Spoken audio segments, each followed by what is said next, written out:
ಬಾಗೇಪಲ್ಲಿ ಪಟ್ಟಣದ ಮುಖ್ಯ ರಸ್ತೆಯಲ್ಲಿ ಜಮಾಯಿಸಿದ ಮಹಿಳೆಯರು ತಹಸೀಲ್ದಾರ್ ಕಚೇರಿ ಮುಂದೆ ಪ್ರತಿಭಟನೆ ನಡೆಸಿ ತಹಸೀಲ್ದಾರ್ ಮನೀಷಾ ಮಹೇಶ್ ಪತ್ರಿ ಅವರಿಗೆ ಮನವಿ ಸಲ್ಲಿಸಿದರು.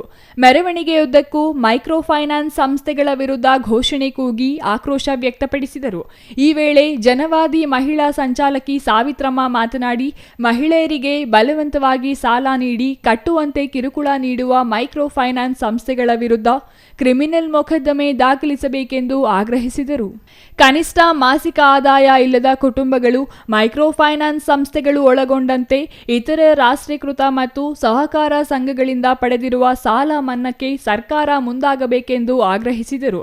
ಇತ್ತೀಚೆಗೆ ಹೆಚ್ಚಾಗಿರುವ ಮೈಕ್ರೋ ಫೈನಾನ್ಸ್ ಸಂಸ್ಥೆಗಳ ನಿಯಂತ್ರಣಕ್ಕೆ ಕಾನೂನು ಜಾರಿಗೊಳಿಸಬೇಕು. ಸಂಸ್ಥೆಗಳಿಂದ ಕಿರುಕುಳಕ್ಕೆ ಒಳಗಾಗುವ ಕುಟುಂಬಗಳಿಗೆ ರಕ್ಷಣೆ ಒದಗಿಸಬೇಕು. ಸರ್ಕಾರ ಮಹಿಳಾ ಸ್ವಸಹಾಯ ಸಂಘ ಮತ್ತು ಸ್ತ್ರೀಶಕ್ತಿ ಸಂಘಗಳಿಗೆ ರಾಷ್ಟ್ರೀಕೃತ ಬ್ಯಾಂಕ್ಗಳಿಂದ ಕಡಿಮೆ ಬಡ್ಡಿ ದರದಲ್ಲಿ ದೀರ್ಘಾವಧಿ ಸಬ್ಸಿಡಿ ಸಹಿತ ಸಾಲ ನೀಡಬೇಕೆಂದು ಒತ್ತಾಯಿಸಿದರು. ಸಿಪಿಐಎಂ ಮುಖಂಡ ಚನ್ನರಾಯಪ್ಪ ಮಾತನಾಡಿ, ಸಂಸ್ಥೆಗಳ ವ್ಯವಹಾರದಲ್ಲಿ ಪಾರದರ್ಶಕತೆ ಕಾಪಾಡಿಕೊಳ್ಳಲು ನಿಯಮ ರೂಪಿಸಬೇಕು.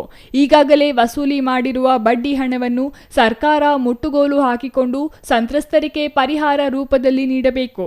ರಾಷ್ಟ್ರೀಕೃತ ಬ್ಯಾಂಕ್ಗಳಿಂದಲೇ ಕಡಿಮೆ ಬಡ್ಡಿಗೆ ಸಾಲ ಪಡೆದು ಅದನ್ನು ಬಡವರಿಗೆ ನೀಡಿ ಹೆಚ್ಚು ಬಡ್ಡಿ ವಸೂಲಿ ಮಾಡುವುದನ್ನು ತಡೆಯಬೇಕು ಎಂದರು.